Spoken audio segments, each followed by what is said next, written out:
Good evening, America. Welcome to the Wednesday edition of Just the News, No Noise. I'm your host, John Solomon, reporting to you as always from the nation's capital, Washington, D.C., and the WiredToFishCoffee.com studios. I love Wired to Fish Coffee. I just had some before I came in here. That's why I'm ready to go. You guys should check it out. It's an amazing coffee company. Makes the best tasting coffee I've ever had. Also does a lot of good in the world by donating to things like clean water for fishing and Christian faith organizations. You can go check them out at Wired, the number 2fishcoffee.com. Use the promo code JustNews at checkout. You get 10% off.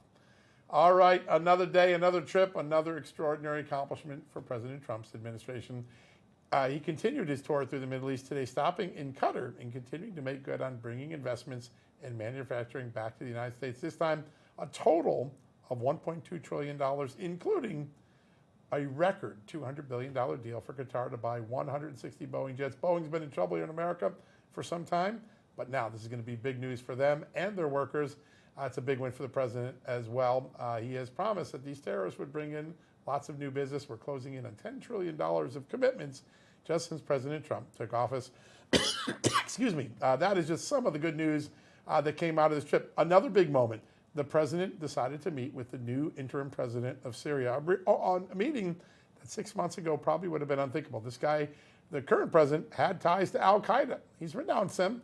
He's been governing. He's been holding Syria together. And today, by President Trump meeting with him and lifting some of the sanctions, he gave Syria the opportunity to walk away from Iran further and to come closer to the United States. A chess game that could have profound impact for the Middle East and peace here. Meanwhile, on Capitol Hill, there's also a lot of things going on. House Ways and Means Committee earlier today greenlit some parts of the tax portion of the GOP bill. And also tonight, the House Energy Committee approved in advance to the floor a very important Medicaid reform, some savings for Medicaid and a workfare requirement. We've been talking about that. Keeping those 2017 income tax cuts in place on track to be made into law, as well as making the first substantial changes to Medicare in over 2 or 3 decades. Historic stuff going on. And finally, some news that started on this show. You remember it, Monday night. NIH Director Dr. Jay Bhattacharya told that extraordinary story that 2 contractors in a level 4 bio research lab near Washington, D.C. in Western Maryland got into a tussle. One slashed a hole in the containment suit of the other, potentially exposed them to deadly pathogens. Today, it became a matter of congressional scrutiny. RFK Jr., the HHS Secretary, testifying before senators, confirming to Senator Rand Paul that incident did happen just like we reported it, and that the FBI now has been brought in to investigate it as a criminal matter. That's a major escalation. By the way, no one in Congress even knew about this 2 days ago. Thanks to the work here on the show, we were able to get that out there. Good time to bring in my amazing co-host, Amanda Head. She has a lot of other headlines. What are you watching, Amanda? Yeah, absolutely. All right. I'm going to play media police for just one more day this week because the mainstream media, months after the election, well, they're finally reporting on the mental decline of former President Joe Biden. But they're putting an unusual spin on it. You see, mainstream media's take is that the Biden administration covered up the whole thing, and that is why they didn't report on it. In fact, CNN's Jake Tapper is releasing a whole book on the topic. It covers how the Biden administration covered up his decline, and it's called Original Sin. Interesting title. But unfortunately for the media, everyone else knew that President Biden was having mental acuity issues, except, of course, them. However, it wasn't just a case of the Biden administration covering it up and the media not realizing it. They actively tried to deny any claims that President Biden was experiencing mental decline. So take a look at this mashup from our good friends over at Grabien, documenting all of the times that Jake Tapper himself commented on it. How do you think it makes little kids with stutters feel when they see you make a comment like that? It's very clearly a cognitive decline. Okay. That's what I'm referring to. It makes me uncomfortable. You have no It's so amazing. It's so amazing to me that try and figure out an answer. A cognitive decline. President Biden embraces his stutter, talking about it, while Trump mocks it, exaggerates it, belittles it. False claims to the Wall Street Journal about President Biden's mental fitness and acuity. He's 81. And his memory, you know, it doesn't seem great. It's not horrible, but I don't understand the outrage. I wonder if Jake Tapper used that clip on his show. Probably not. I got a good idea. I think there's a typo in the title of the book. I think it was supposed to be called Original Spin, not Original Sin. Indeed, indeed. CNN and Jake Tapper trying to come clean on Joe Biden. I don't know where to go.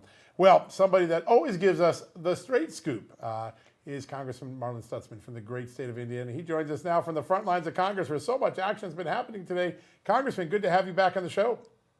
John, Amanda, it's great to be with you. Thanks for having me. Great honor. Listen, you came on the show a few weeks ago and said, be patient. These tariffs are going to make a big difference. Of course, you've been trying to equalize the situation with beef in the Midwest. A lot of progress when you see $1.2 trillion out of Qatar, an ally of Iran sometimes, now coming closer and closer to America. It kind of proves that the tariff policy you were advocating for is starting to work.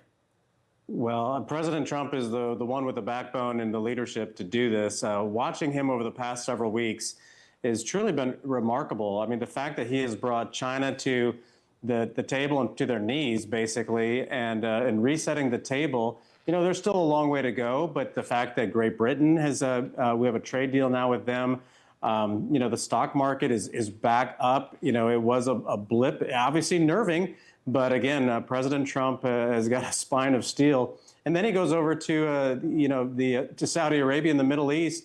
And to see the reception he got there, one of the things that I learned this when I was over in Saudi Arabia back in 2014 is, a lot of times, in America, we think of a business negotiation as a win-win. Right. Well, in their case, they often think of it as a win-lose. If you don't, if you don't negotiate strong enough and you're the one taking advantage of, that's your own fault. But they don't do that with Trump. They know Trump is a strong negotiator. He's the strongest diplomat since Ronald Reagan. And the deals that he's putting together for the American economy and for the American people are truly historic. Yeah, they are. Congressman, I want to ask you about the diplomacy improvements I think that are happening on this trip. President Trump forging friendships with people who, like John said in the intro, 6 months ago, I don't think we would have ever imagined that. I also think that 6 months ago, maybe even 6 years ago, people never thought that peace in the Middle East was achievable. But if you have some of these other nations, like Saudi Arabia, like Qatar, like Syria, who signed, or Qatar already, but like Syria, who sign on to the Abraham Accords, it certainly seems like we should be very, very close, if not arriving at peace in the Middle East under this Trump administration. This is only because of President Trump. I was over in Syria over the Easter weekend with Congressman Corey Mills on a trip with a group called Syrian American Alliance for Peace and Prosperity. And we actually met with the new president, President al-Shara. The fact, this is, the Syrian people are the reason why I went, because they have been through so much over the last 50 years of the Assad regime. And the fact that Assad left Syria without a bullet being shot or a war being fought was truly remarkable. And they're so hopeful and so optimistic. Now, would al-Shara be the guy that we would have picked to take Assad's place? Absolutely not. But he is the one that forced Assad out. And in meeting with him, I spent about an hour and 15 minutes. He's 42 years old. I was impressed with the people that he's picking around him. The things that he's saying and the actions that he's been taking are showing that he seems to be wanting to move the direction towards the West. He even told us that he had an offer from the Russians, but he was refusing it. He wouldn't even meet with the Chinese. And that was the same thing that I even heard back from the Saudis in 2014. For whatever reason, they don't want to do business with the Chinese. They want to do business with the West. If they can move and stop any sort of jihad training, any sort of that jihadi mentality in the Middle East, there is a real opportunity for peace and prosperity there. Yeah, amazing. And it takes a chess player with a lot of courage for Donald Trump to say, I'll give the legitimacy of the presidency to sit with him and talk because I want to give this country a chance to get on its feet and be successful. I look at today, and I think the biggest loser of today is Iran because Syria moved closer to the United States. Qatar moved closer to the United States to the tune of $1.2 trillion. Iran is getting increasingly isolated, embarrassed. They could also be forced into a deal by this sort of chess game, right? Absolutely. And, like Amanda said earlier, the fact that we're, 6 years ago, could we think that there is really, potential for peace in the Middle East? And, again, I expressed this to President al-Shara. the relationship with Israel for America is very valuable and precious to us as Americans. But we want the same type of a relationship with Syrians. We want the same type of relationship, with other countries in the Middle East. But again, it has to be focused around the fundamentals of religious rights, around human rights, women's rights, and I don't know that we can install American democracy in the Middle East necessarily, but at least things are moving that direction. The fact that they're building wealth in Saudi Arabia and Qatar and other countries, I think is attractive to a country like Syria. And it is only going to isolate Iran. And, that one seems like a really tough nut to crack. But if there's anybody that could do it, President Trump could. Absolutely. Yeah. Speaking of tough nuts to crack, something that piqued mine and John's interest when we heard that speech yesterday, obviously the mention of Syria, but right along with that, he mentioned Lebanon. This is a leader, a non-Hezbollah leader. Seems like there might be a little bit of an open door there. What's your take? Well, again, I mean, there's an opportunity. After Assad's departure from Syria, you don't have these opportunities, but maybe once in a generation. These dictators, of course, Assad was backed by Putin, by the Iranians, and the Chinese, whoever, they could use him as a proxy. Lebanon has been the same problem, and Hezbollah has been pushed out. President al-Shara from Syria, he even takes some of the credit for that. He said that he had, pushed out Hezbollah and also pushed out the Iranians out of Syria. And Lebanon seems to be on a good track. Morgan Ortagus in the Trump administration has focused a lot of her time and attention to Lebanon, and it's very optimistic. But I think it goes back to President Trump's style of leadership. They understand strong leadership. And when somebody says they're going to do something and they follow through on it, they respect it. But it was ironically in Syria, one of the most unpopular presidents was President Obama, because every time he drew that red line back during his presidency and Assad crossed it, were there any consequences? No. But they know that if there were a red line with President Trump and they crossed it, that there would be consequences. And that's why I support President Trump, lifting the sanction on Syria, because there's a 4-year window here that the Syrian people can actually rebuild their country, and hopefully a government recognizes that it's better to focus on commerce rather than chaos. Yeah, there are some similarities to how the Soviet Union fell with the way we're now curating these great partnerships and economic partnerships with the Middle East and bringing them closer to the United States without a bullet ever having to be spent. It's so important. So I want to just ask one more question. You're one of the few people in America that have had the chance to sit with the Syrian president. Obviously, he started his world in Al-Qaeda and ISIS. He's clearly gravitated. What did he tell you about his willingness to resist that temptation to go back to that sort of violence? What did he tell you about Christians? And what did he tell you about his desire to get away from Iran? Yeah, he actually was very too much to the point on Iran especially. He said that he was open to letting Iran have an embassy, but he would limit their visas and the amount of traffic coming from Iran. And he didn't want to let them, basically congregate in a certain part of the country, that he would keep them spread around the country. So I think he knows he has to pick a side here. The fact that, we're just not going to allow another dictator. We don't want to trade one terrorist for another terrorist. Yeah. And he does have a checkered past. But, as you watch his time in his life, he did definitely fight against Assad. He fought against ISIS.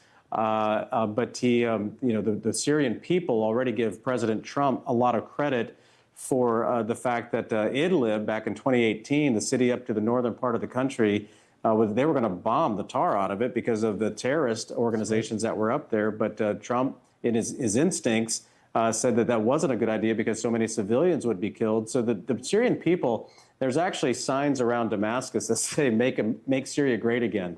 So they're big fans of President Trump. And but I think this new president, I told him, I said, the opportunity you have is incredible. The Syrian people are remarkable. They're so smart. If they're outside of Syria, they're a doctor or an engineer or business person. They're very successful.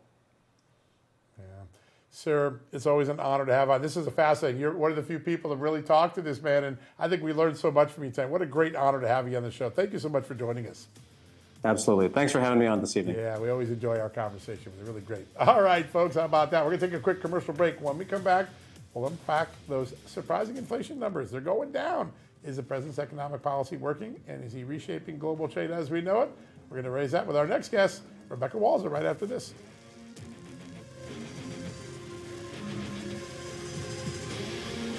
Tell me the truth. How many different beauty potions do you have sitting on your bathroom counter right now? If it's more than just Vibrant Super C Serum, listen up. The ingredients in this one bottle can replace your day creams, your eye creams, your night creams, your neck creams, your wrinkle creams, and your dark spot reducers. It's made in the USA with the highest quality ingredients, including vitamin C, hyaluronic acid, vitamin B5, and vitamin E. Super C Serum delivers noticeable results. Simplify your skincare routine, get a healthier complexion, and minimize wrinkles and age spots with Vibrance. And if you don't find it better than your current skincare routine, you'll get a full refund. So go to Vibrance.com/justnews to save up to 37% off and free shipping. That is Vibrance, Vibriance,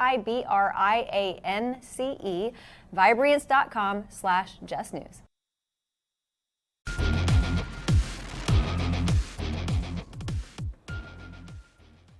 Welcome back to Just the News, No Noise. Inflation continued its downward trend for a third straight month in April. The CPI rose by 2.3% compared to last year, the slowest pace in over 4 years, according to the Labor Department. Month-to-month inflation ticked up just 0.2%, a modest increase following March's decline, but nothing compared to what we saw during the Biden years. But that's odd, considering we have been hearing for weeks now that President Trump's economic policies, including tariffs, would crash the economy. So joining us now to talk about that and the investments that the president secured in Saudi Arabia and Qatar is the founder of Walser Wealth Management, Rebecca Walser. Rebecca, thanks so much for joining us.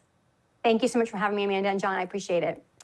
It's been a real fast turnaround for folks who I think the beginning of April, sometime around April 6th, said that an economic downturn, a recession was all but inevitable. And now, lo and behold, I think JP Morgan is the one who definitively pulled that back. Any chance that they're going to waffle on that and go back to, we might have a recession? Well, I mean, obviously, the developments in the last, 15 days have been phenomenal and unprecedented. And this president and this administration deserves so much credit and so much, hand clapping. And so I'm a huge fan of what they've accomplished. We can't really say how great it has been and how different of an approach globally this has been. This president has the nerve that he needs to have and the grit that he needs to have to go after such an uncompromising and unconventional way of really, I would say, managing the global interaction on the economic front. This 90-day pause that we got with China, which really sent the equity markets, gave them such a needed reprieve, that is obviously TBD. We obviously have to work things out with China on the longer term. And China, unfortunately, their property, their real estate had a really big sort of beginning crisis last year that they're not still really out of. And then this tariff issue with them and the amount of exports that they were going to be able to forecast to bring in at the tariffs that Trump was putting on was going to decimate their economy. So Xi Jinping had no real ability to do anything but, hey, let's pause and let's talk. But what Trump is doing is he's got so many wheels in the fire. Thank God he's got an excellent team around him. But so we can't say that it's time to top off the champagne glasses yet, because this is how he negotiates. This is what he does. He goes out and he creates such a ruckus and such a stir because he's letting them know, look, I hold the cards. We hold the power. We are the world's really largest economy. Some people would debate that with China, with GDP, some numbers sometimes, but we'll say we're the largest economy, China number 2, and we are the global reserve currency still to this day. Now, that's obviously under threat with all of the things that have been happening globally, but Trump is using the cards that we still have in America to leverage the future for us in a better way instead of just debt financing it and leaving it, into shambles. And that is going to take time and patience. And so all of the positive information these last 15 days has been really great, but TBD on the finality of it. It's gonna be a back and forth. It's gonna be a negotiation, and that's gonna go through iterations. Yeah. I see a couple of real concerning signs still that we need to take a look at. In our own country, there seems to be at least a commercial real estate market, a sort of post-COVID hangover. and a change in the workforce, the way people are working. And then the gap between mortgages and affordability continues to be a problem for homeowners. What are the biggest warning signs for you about things we still need to keep an eye on as we watch this next 6 months of history-making economy? You're 100% right, John. We definitely have a commercial loan crisis, actually, more than anything. And that really leads into a banking crisis. I don't think that people understand how tied our medium-sized banks are, not necessarily the large four banks, but our mid-sized banks are absolutely the property lender of first resort for most commercial entities because they know the local property market. And so we have billions, if not close to $1 trillion, about $900 billion of real estate mortgages, commercial real estate mortgages that are due to refinance in the next 18 months.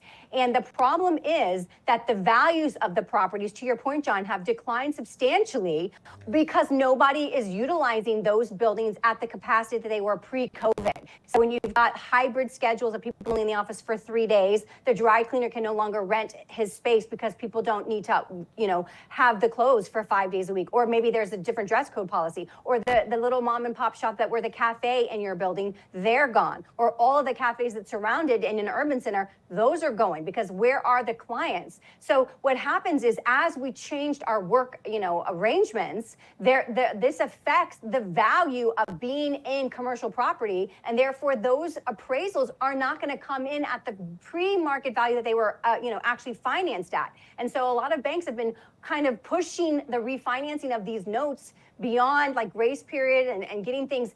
And at first it was because they wanted the interest rates to come down. They're like, oh my gosh, Powell raised rates so fast between 2022 and 2023 that the loans couldn't be refinanced at such high rates. So it was really about, we really need to lower rates. But if we actually refinance these commercial loans at the higher rates and we don't have the property value, we're going to have to recognize losses. And that's the unrealized losses that are seen on all of these banks' balance sheets. And that's the problem. We don't have a system. I mean, I hate to say this, but if you look at the FDIC balance sheet, it really only has hard assets of about 2% of what it says it insures. So our system is a system built on trust.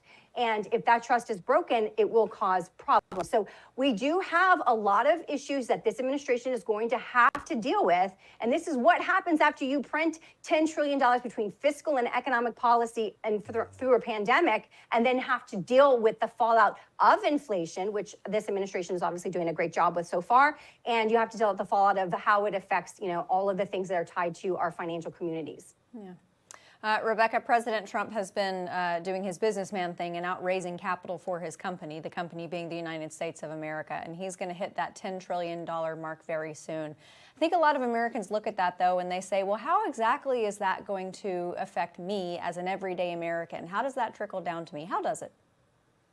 I think even the message of tariffs has been so unfortunately misconstrued by the mainstream and been pushed on the American population as this draconian, nobody uses tariffs for economic policy. What is this? It's totally not true. We've absolutely had this leverage before successfully. And again, he's leveraging the cards that he has. But let's be honest and let's be clear. Our country became very litigious, and basically I'm a business owner, I'm an entrepreneur. I write the checks on the front, ACH these days, but I authorize the checks that get paid to my employees. And the fact is that when you become too litigious to actually manufacture in your country, you actually outsource that to overseas. And that's what we did. And, China joined the World Trade Organization in 2001. They've had the most favored nation status since then. And it's ridiculous that they would have such a status when they are the second largest. That's for poorer countries. So they get a lot of passes on the world global stage because of that status. And Trump is basically coming in and saying, listen, during COVID, we literally didn't have a supply chain that was resilient enough to even support our medical needs for prescription medications in our own country. So we are dismantling the ability to afford home ownership because we have basically hollowed out our middle class by outsourcing the good paying jobs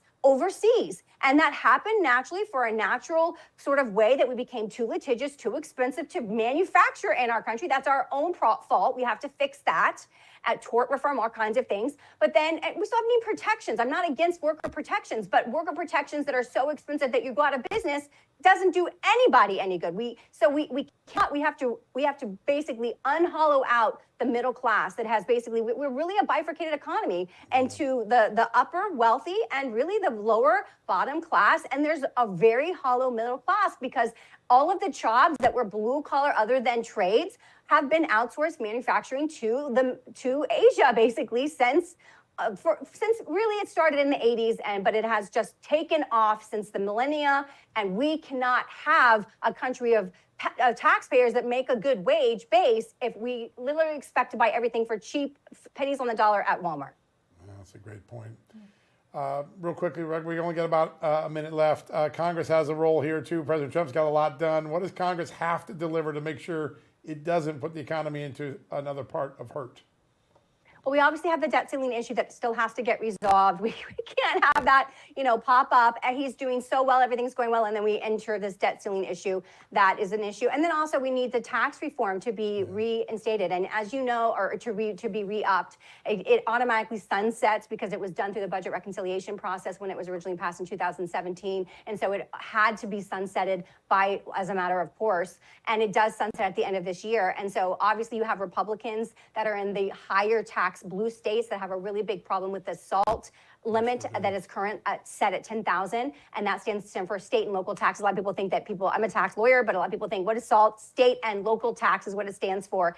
And those property tax reductions got reduced that were being augmented in California, New York, New Jersey, Connecticut. That got augmented to got reduced to only $10,000. And so people were basically paying federal tax on money that was really being paid as property taxes to their state. And that's a big holdup right now that has to get worked out as well. Yeah. Rebecca Walser, thanks so much for joining us tonight. We'll have you back on again very soon. Thank you both. Yeah, good to have you. All right, everybody, coming up, I think it's time for a border update from our very own Ben Bergquam, who has been embedded with ICE. So we're going to talk about that with him next.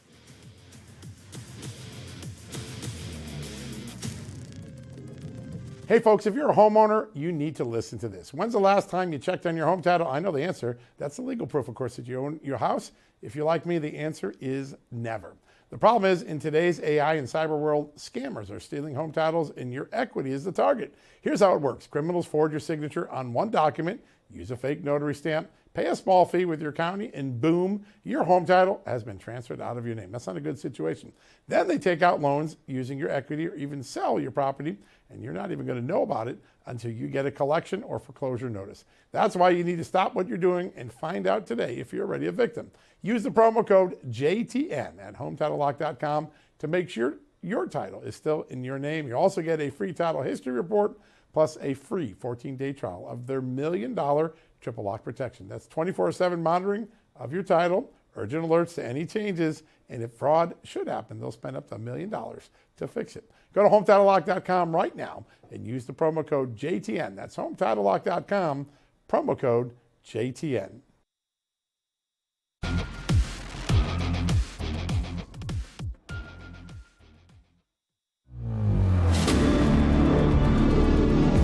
So we're out here on another op with ICE doing a surveillance out here. Once again, once you get rolling, maybe it goes the way you want it to go, maybe it doesn't. You got to be prepared for whatever scenario plays out. He's a gang member, self-admitted. Assaults, DUIs, it's the whole gamut. We know exactly who we're going after. We're waiting for him to leave the house. Once he leaves the house, we'll do a vehicle stop, take him into custody.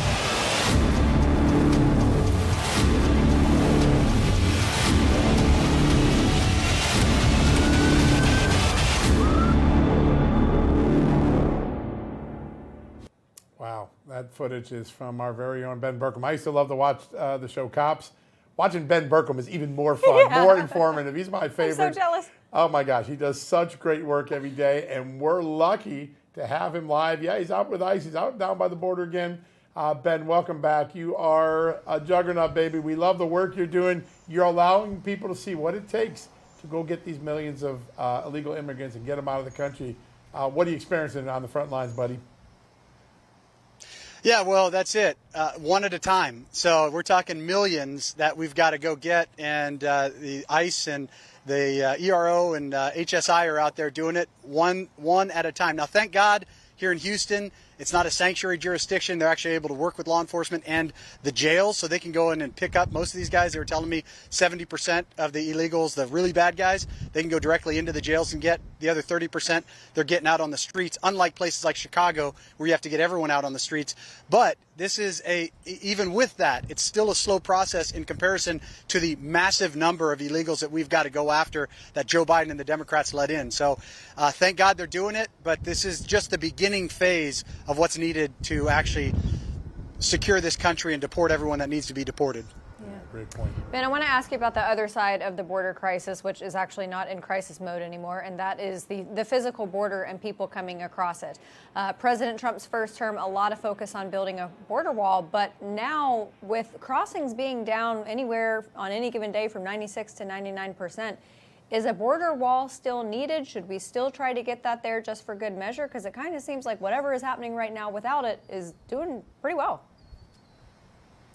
Yeah, the short answer is yes, because Trump is in for 4 more years. I've actually got my Trump 2028 hat in the car. God willing, we can make that happen. But outside of that, even if it's 8 years, you never know who's coming back in. And you can see the devastation that Joe Biden did in 4. We absolutely need a wall. Beyond that, there are a lot of areas that are so remote, even now, with Border Patrol almost fully staffed, or they're working on getting them fully staffed.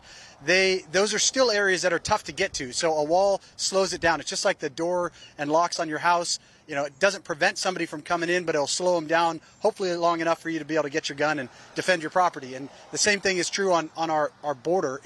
That wall is part of the defense of our country. It's absolutely necessary. And really, to me, it's needed across the entire border. But really, the Border Patrol knows. They know where they need it. They know where they don't. And I follow their judgment on where best to put it. There was a historic thing that happened yesterday, and I want to get your take, Ben. I also want to get one of our good friends. I know you're sitting alongside Goliad County Sheriff Roy Boyd, who was just in this studio a week ago for the Border Hero Awards ceremonies. I want to ask both of you gentlemen this, because I think it's a pretty important thing. Last night, for the first time in our history, the Justice Department charged Sinaloa cartel gang members with terrorism crimes, material support of terrorism, narco-terrorism, chemical terrorism. A brand new, powerful tool that President Trump made possible. How important is this going to be for lessening the cartel's control of the border over the next few months? Well, it's critical. I mean, from my perspective, I'll let Sheriff take the lead on this, but from my perspective, just being down there in Sinaloa a few weeks ago and seeing the control that these guys have down there, they are a terrorist organization. There's no doubt about it. The terror and the fear that they put in everybody that lives in Mexico, that's not being paid off by them, it's indescribable. And to be able to stop that, to be able to hold these guys accountable and actually make a dent in that is incredibly important. But the most important to me is actually going after the politicians and the people that are behind them, the money guys, the bankers that are all tied to them ultimately. Sheriff? No, you're absolutely right, Ben. And what this does, this provides new tools on the tool belt to help the federal government go after those organizations and the people that are involved in those organizations. And it's a deterrent, but it's working very well so far, because as we've seen on the streets, the Sinaloa cartel has already drastically curtailed the fentanyl production and the importation of fentanyl in the United States out of fear of this new law and fear of President Trump bringing it to their doorstep. Sheriff, before we let y'all go, John and I have talked a lot about the increase in recruitment for law enforcement across this country, especially Border Patrol. But for you, with the Sheriff's Department, are you finding as well within your department that you guys are able to recruit better because morale is better and they feel like there is a letter of the law to be followed now? Well, I think you're going to see more people that are going to be open to going into law enforcement. Fortunately, at the Goliad County Sheriff's Office, we're in a unique position where we're full and we have a waiting list of people wanting to come on board. If you'll allow people that want to go into law enforcement to actually go out and enforce the law and do what they've been tasked to do, then they're much happier in doing their jobs and doing their duties that they've been sworn to. So I think that under President Trump, you're going to see a lot of people try to come on to the federal agencies, try to fill those ranks, and try to move forward with enforcing the laws of the United States of America. What a great idea. And I know you do it every day, sir. You're such a great model for the rest of the country. And you held the line for 4 years when Joe Biden was trying to break that line. One last quick question for you, Sheriff, and Ben, you take a stab at it too. When law enforcement men and women see Democrats crash an ICE facility, when they see that a judge try to help an illegal alien criminal escape from federal custody, what goes through their mind? What message can you send back to the Democrats who are doing these stunts from the men and women who wear blue and protect this country every day? Well, it goes back to this. You break the law, there's consequences. And I believe that we need to take those people, we need to throw them in jail, we need to prosecute them, and they need to pay for the crimes they're committing. That's pretty much what needs to happen. Let's not tolerate it anymore. Texas simple. I just echo that. Yeah. Arrest them, prosecute them, have a punishment, and they'll stop doing it. Yeah, so such a simple recipe, and it seems like we got common sense back, so it's being executed. To both of you gentlemen, you are heroes. Every day you give us the truth on the border. You give us that security on the border. And I know tomorrow, Ben, I think you're going to be doing a tour of one of these detention facilities so we can get up close and personal with some of these criminals. We can't wait to see that. Great to have both of you on the show today. Hey, thank you, guys. Yep, we'll see you tomorrow. All right. Good stuff all around. Wow, and Sheriff Boyd, he was such a great, what a treat we had with him. I know, 2 weeks in a row. I know. Great man and just such clarity at a moment when we often don't see it in Washington. All right, folks, we're going to take a quick commercial break. When we come back, our weekly Just the News Health Update, where we ask the question, how bad is sugar for you? Really? It's really that bad? I guarantee you. We'll answer it next, but after these messages.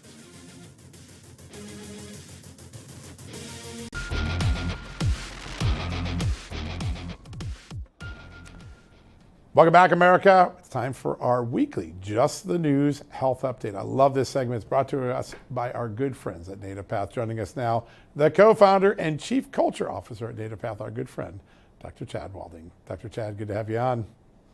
Hey, John. Good to be back. Thank you so much for having me. We love having this conversation. And the more I think we have this conversation, the more we're encouraging people to get healthy. When I started a couple years ago and saying, I'm going to start taking care of myself a lot better, I really let things go. I found a 5-letter word that I found was my 4-letter word. Sugar is a big, big problem. I was addicted to it, and I didn't realize the long-term effect it has on your liver, your metabolism. Tell us a little bit about how we got to be sugar addicts and what it's really doing to our body. Yeah, well, you're not the only one that's addicted to sugar. I mean, I would say that most Americans in this day and age are extremely addicted to sugar. And the reason is because we've been fed sugar since we were little children. And from an early age, we got addicted to sugar. You know, it's in damn near everything. And it's in things you wouldn't think. It's in things like salad dressings and ketchups that you just assume are okay. But if you look a little closer, there's sugar in there, there's fructose in there, a lot of the sodas that we might think are healthy, the fruit juices that, you know, it must be okay, has sugar in it, right? And from a business standpoint, it's great because, like you said, you get addicted to the product, right? You can't just have a little bit. And that's what sugar does. It kind of disrupts this satiety signal in our brain that says, oh, we're still hungry and this is really tasty and we want more. You know, if we found honey in nature, which we wouldn't do that often, we would just go after it, right? But real whole food that our ancestors ate did not have so much added sugar. And the issue here is what I think is setting us up for the biggest problem that we have in America today, and that's insulin resistance. You know, when insulin's a hormone, most people know about it in its reference to diabetes, but the job of insulin is to clear the bloodstream of sugar. And when there's too much sugar in the bloodstream coming from too much refined carbohydrates that have added sugars in there, the pancreas itself starts to burn out. Like the actual beta cells of the pancreas start to say, like, we can't do this anymore. There's way too much sugar in there. And this process leads to insulin resistance. And insulin resistance is really the root cause of obesity. It's the root cause of diabetes. It's the root cause of high triglycerides and blood pressure. And it's those things that also lead to things like Alzheimer's and things like cancers, right? So sugar to me is at the root issue of what's going on and one of the least things that we can change. And, you know, in this world where we're bombarded by advertisements to have refined carbohydrates, especially not only to adults, but also to children, one of the best things we can do is move back to whole real food like our native ancestors would eat, and prioritizing protein, right? Protein is the thing that it's your go-to. It's probably the first thing that you can do to say, get on the path and start your health journey is when you were eating refined carbohydrates, start substituting that with protein, ideally animal-based protein. That's going to be very satiating for you. It's going to fix the sugar cravings. It's going to balance your blood sugar as opposed to this big spike in blood sugar that we get from sugar and this big dip, right? The volatility, just like we have volatility in the stock market, it's not healthy. It's not healthy for our blood sugar. We want steadiness with protein and good quality fat. So substitute where you're eating carbohydrates with protein, and then, focus on vegetables and good fruits like that. Those things have fiber. They do have sugar in them. They have glucose in them, but they have fiber to really slow the release of sugar in the bloodstream and not put so much stress on the pancreas. It really does come down to that. So that's my thoughts on sugar. That's a long answer, but it's probably that you're tapping into the biggest issue of what's causing most of our health issues and really getting people into the dependency on many medications. It is been called by RFK Jr. recently the poison in our food system today, but RFK was pretty clear. We're not going to be able to get rid of it. We're not probably going to be able to regulate it out of our system. We have to do it on our end of it. And you talked a little bit about the role that protein plays, collagen, another big part of that. If you've been 30 years on the sugar roller coaster, tell us a little bit about bringing collagen into your routine, what that may do to be restorative to the damage we've created to our body. Yeah, well, usually, when people come to me and we do like a one-on-one and we say, hey, I want to get healthy, what are we going to do? And I ask them what they're eating. We find a lot of sugar and carbohydrates, and it can seem overwhelming for them. Like, what do I do? What's the first thing I can do, right? And the first thing we can do is the first thing that we put in our mouth to start the day, right? So instead of starting the day with, say, cereal and juices and a banana and all that refined carbohydrate stuff, start it with protein, right? It could be eggs, it could be avocado, having some sausage, a little bit of ground meat. But what I also like, which is a great thing you can do, is start putting collagen in your coffee or your tea even before your breakfast, right? So collagen, some people call it a protein, some people call it a magical molecule. Others have called it the fourth macronutrient because it's such an important aspect to the structure of our body. I think it's something that in our modern day, it's critical that we start supplementing and using collagen to really give our body the raw materials that it needs to function as best it can. It impacts your brain, it impacts the quality of your nerve health, your heart, your digestive system, your bone health, your tendons, your ligaments, your hair, your skin, your nails. When all of those things are better, your body starts to function better. Your health, it's much easier for you to regain your metabolic health even when you start using collagen on a consistent basis. So I've seen it change the lives of so many people. We have over 1 million customers now at Native Path, all telling us about the positive changes they've noticed in their health, whether it's improved bone density or they've lost weight or they have better energy or they've gotten off sugar, right? We've seen it time and time again. So I'm very confident in how important supplement with collagen is in the modern day. About a minute left. There's so many ways to take collagen. Everyone thinks, I must have to take another pill. No, you just drop it into your coffee, drop it into your drink, put it in your shake. It's probably one of the easiest things to take that really feels unintrusive, and then all of a sudden you start to feel the benefits. Just talk about some of the creative ways people ingest collagen every day. Yeah, so one thing to know is tasteless and it's odorless. So you can put it into anything, and our collagen is ground up in an extremely fine powder, so it blends really easy. I love putting it in my coffee. I add a little MCT in there, a little bit of butter. I mix it all up. That's wonderful. People like that. People also like putting it in their morning teas or in their smoothies. And it doesn't just have to be taken in the morning. It can also be taken in the evening. I'd say about 2 to 3 hours before bed for a nighttime tea. It can be very beneficial for your sleep as well. But really getting a couple doses a day and staying consistent with it, I would say, is the most important thing. It's not something you can just take one and everything's better. Yeah. It's a daily staple that you want to take every day and really make a part of your diet. Yeah, it builds up in your body, and then you really start to get the long-term benefits. Your joints start to feel better, and it's a whole new ballgame. I've noticed my joints are much more loose and limber since I started, and that's been a benefit after years of being sore and cranky about them. So it's really great. Dr. Chad, every time we talk to you, we feel better, and we're on a path to getting better. I love that. Thanks for doing this segment with us every week. It's a great honor to have you on. Thank you, John. Enjoyed it. Thank you so much. What a great conversation. All right, folks, here's your homework assignment. Go do it right now. You are going to get a benefit from this. Go to getnativepath.com/justnews to start your healthy transformation today. There are great discounts, great products, including that collagen product, which I've been using. It has been transformed. A lot of my members of my family using it. They're bragging about it. it makes me feel good to know that we're spreading the word. Go check it out and get on that path for better health. All right, we're going to take a quick commercial break. We'll be right back after these messages.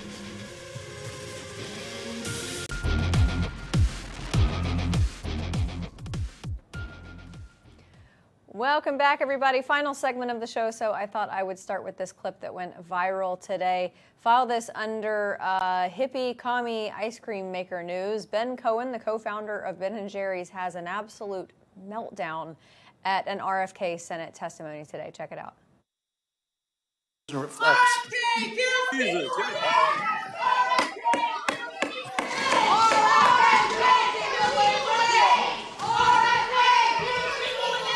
The witness will suspend. The committee will come to order.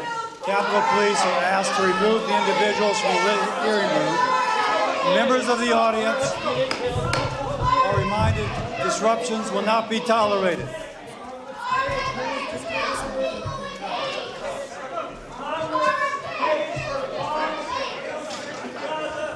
Members of the audience are reminded disruptions will not be permitted while the committee conducts its business. Capitol Police are asked to remove the individuals from the hearing room. John, he is like a cross between Larry David and Bernie Sanders. I think some people actually thought that he was Bernie Sanders, but seeing him yanked out of there, listen, I know why he was there, because he sells $7, 1,100 calorie ice cream, and he knows what RFK is doing in the sugar sector, and he is not on board. He wants all of those artificial color dyes and all that stuff. He had a meltdown. Now he's got a criminal record, so good for him. He's been booked, as I understand, by the Capitol Police for disruption. He kind of seems like an old hippie, but I think they should pull his hippie card, because hippies nowadays are maha. Yeah. So. I listen, if the Democrats think this is a great optic for them, they should keep doing it, because they're actually digging themselves a hole. And he's a big Democratic supporter, and he's into that whole Vermont culture. But you're right. A lot of for him particularly, the food industry it finds a great threat in RFK Jr. Yeah. Who's going to clean things up. Yeah. What's been amazing to see is a lot of these companies, Tyson Foods a few days ago came out and said that they are preemptively going to clean up their ingredients list. And the requirement for a lot of these ingredients isn't even until the end of 2026, but they're already making the moves. And it's good public, listen, it's good consumer policy. It's good PR. It is. There's no reason to fight this, except unless you like to do silly things. I know, and I agree. Democrats, when it comes to your PR, keep sending people like Ben Cohen to the floor of the Senate. Keep charging ICE facilities. Keep doing it all. Keep putting AOC out there. Oh. More, please. More. Please have more ads or more moments with Eric Swalwell. He said he had a BS detector today. I was waiting for Kristi Noem to come back and say, well, you didn't have a spy detector, sir, as I recall with Fang Fang. It would have been such a moment, but I mean, these guys are like so silly. Oh, I love it. People are trying to make ends meet at a table, and we're talking about photos of MS-13 mock-ups. I don't know. But the RNC is saving a lot of money on political advertising right now. They're just playing the free clips from Congress. The secretary has got to appropriate that line and use it the next time around. Yeah. All right, speaking of more, someone who is saying actually less, Governor Gavin Newsom, who was all on board with free health care for illegal immigrants who are considered low income, and now he's saying, let's hit the pause button. This was about $3 billion over the projected cost. It ends up costing California taxpayers $16 billion. I think if Californians didn't have to pay that in state and local taxes and salt taxes like Rebecca was talking about, then maybe they could cushion the cost of California's gas prices a little better. But what do you make of Gavin Newsom saying, pause? I don't know what to make of Gavin Newsom at all right now. I don't know if he's in a midlife crisis or he's inhaled too much of his own hairspray or whatever, but he has, he's trying to sound like a Republican and yet act like a Democrat every day. And I'm getting a sense of bipolarism. I don't know what to make of him. I think he's making a fool of himself. He is not going to be able to remake himself as a moderate after all he's done in California. Yeah. And the next election in California is going to be a blast because though he may not be on the ticket, he is going to be the subject of the entire race because the left is either going to have to embrace him or disown him, and the Republicans are going to mock him. And he's still going to be on the ballot in the back of people's minds because the last 12 years of insanity in California belonged to that guy. Yeah, the best thing Republicans can do going into midterm is making every Democrat Gavin Newsom. Oh, yeah. That's the best thing they can do. Yep. They can say this Democrat, maybe they are in Indiana, maybe they are in Georgia, but they're wanting to turn Georgia and Indiana into California. Yeah, That'll that's turn right. people. Don't let them do it. That's right. Absolutely. Good point. All right, everybody, that's going to do it for us tonight. We appreciate you being here with us, and we're going to be back here tomorrow night at 6 p.m. Eastern. That's right here on Real America's Voice. Go to justthenews.com. Lots of headlines coming out throughout the night because